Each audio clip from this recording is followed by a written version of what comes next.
Many women have perfected a weak and frightened posture. They can receive a man's presence, attention, and goodwill while remaining defensively unable to offer even the smallest reciprocal gesture. The energy is taken. The acknowledgement is withheld. A single like becomes too much risk. Ordinary respect becomes too much exposure. That combination is not power. It is extraction mixed with self-protection, and it is pathetic. But the deeper mechanism sits with the men. A great many men overindulge women because they have neglected their own souls. They have refused the living relationship with their inner feminine, the unconscious, the anima, the deep receptive current that actually belongs to them. Culture conditions this neglect from early on. Boys are taught that the inner life is soft, that feeling deeply is weakness, that the soul is something to be managed or ignored in favor of performance, status, and external results. The deep feminine within is treated as a liability rather than a source of power. As a result, many men reduce the soul to a dopamine machine. Sex, cheap entertainment, constant stimulation, endless scrolling, the next hit of attention or novelty. The soul is not cultivated, it is medicated. It is numbed. It is used for temporary relief rather than for depth. Because the inner feminine has been denied, she is unconsciously projected onto outer women.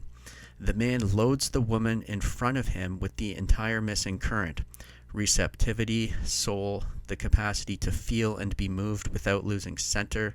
She becomes the only available carrier of what he has refused to hold inside himself. So he overgives.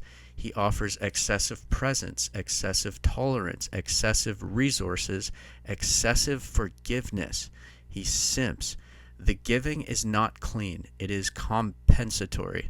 It carries the guilt of the neglected inner relationship and the hunger for the missing current. Women still operating in the defensive, corrupted lunar field sense that compromised giving immediately.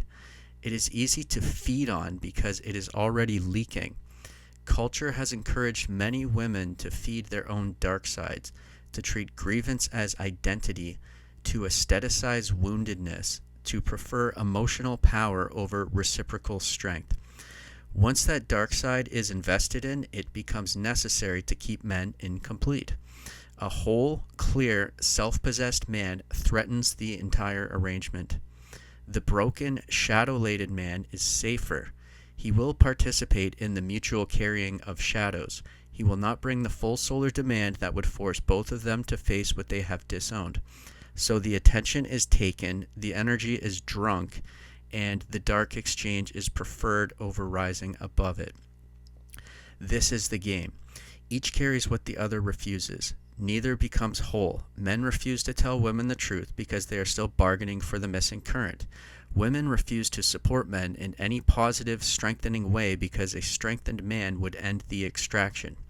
The disowned material is kept alive and circulated between them. Dark emotions, repressed thoughts, morbid fascinations, and the demonic currents that feed on residual charge begin to erupt. What was merely neglected becomes actively destructive. The shadow exchange keeps the demons in circulation. Negative emotion is not metabolized, it is traded. The auras of both participants grow denser, more convoluted, and more available to the lesser forces that thrive on unfinished business. This is not neutral relating.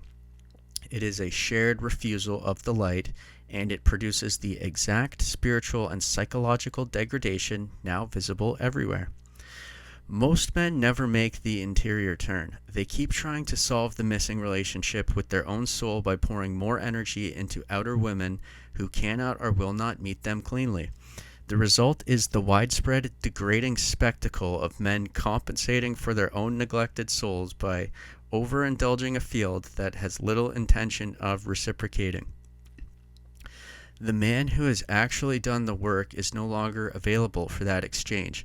He has already taken responsibility for his own disowned material. He has built the living relationship with the inner feminine instead of projecting it outward and then begging for it back. Therefore, he cannot be used as a carrier for someone else's shadow. The circuit is closed on his side. Presence can still be given, but it is no longer given as payment for an internal debt. He can see the defensive withholding and the preference for darkness for what they are, and he simply stops feeding them. That is the only position that does not continue the sickness.